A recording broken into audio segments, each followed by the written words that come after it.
Good evening, and welcome to another edition of the Sports Call with Joe and Paul. I'm Paul Barquita. And I'm Joe Sarno. And welcome back. So, Joe, we're back from spring break. Got the whole second part of the semester left. So, in the sports world, obviously the big talk is the men's 2015 March Madness basketball tournament. And we are now in the Sweet 16 part of this tournament. And there's obviously been a lot of upsets. There's been a lot of great games, a lot of great performances. And so it's been very exciting to watch. Hopefully you guys have been watching and following it. I know me and Joe have, so we'll talk a little bit today. So Joe, Sweet 16, part of the tournament already. What are your takes on the tournament so far up to this point? Well, Paul, I think some of the biggest surprises of this year's tournament, definitely the first round defeat of Iowa State, a number 3 or 4 seed, I believe, by a fairly lowly ranked UAB team. Sadly, their season was cut short the next week, but once again, an amazing win. And the big news this week, Paul, Georgia State. Right. I mean, the duo of father and son, R.J. Hunter and Rod Hunter, the coach, has been electrifying the country. And I think it's such a great story. I hope he stays back for another year, Paul, because I think he could be a really great player.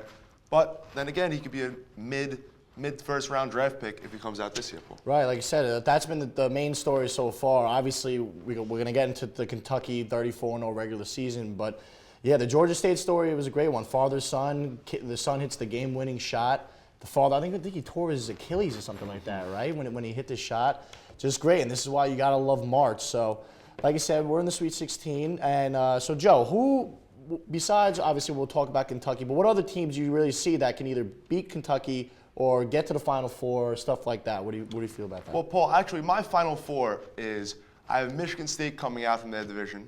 I have Duke coming out from their division. Kentucky, of course, coming out from theirs. And then I have Arizona coming out.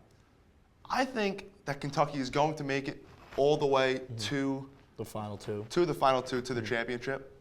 But I see Duke beating them, Paul. With that offense, think about all these guys, Paul. Right. Tyus Jones, Quinn Cook shooting the three. Jaleel Okafor is an absolute bully down low.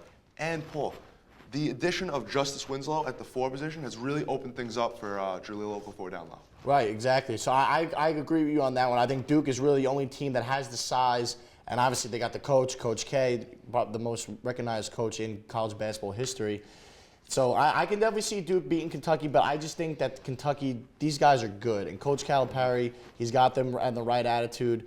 You know, people talking about they can even beat, you said it before, they can be in the Eastern Conference playoffs in the NBA, possibly, with these guys. And so Kentucky's there, Duke's going to be there. I like Michigan State, but I like Michigan State, but I feel like NC State can beat them.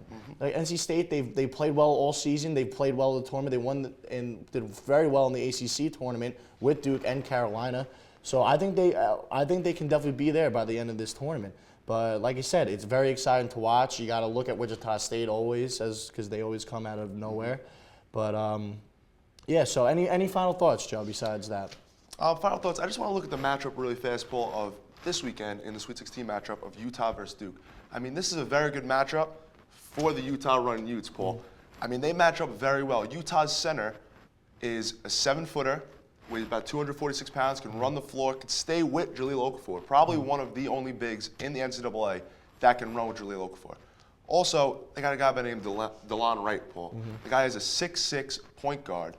I don't think any of these Duke guys can really guard him. I see Duke coming out on top, but it's going to be a tough game for them. Right, it's just amazing how these kids, it's 18, 19, 20, not even really 20 years old, mainly just freshmen and sophomores, and playing at the most important things of their lives and on national television in front of millions of people. So, well, that's it for tonight's episode. We'll get back to you guys next week with some more March Madness, and we'll talk about some NBA as well. And baseball season's right around the corner, Joe. Spring trainings are full into it. We'll get you some Yankees, Mets, all around the MLB. So signing off, I'm Paul Barquita. And I'm Joe Sarno. Have a great night.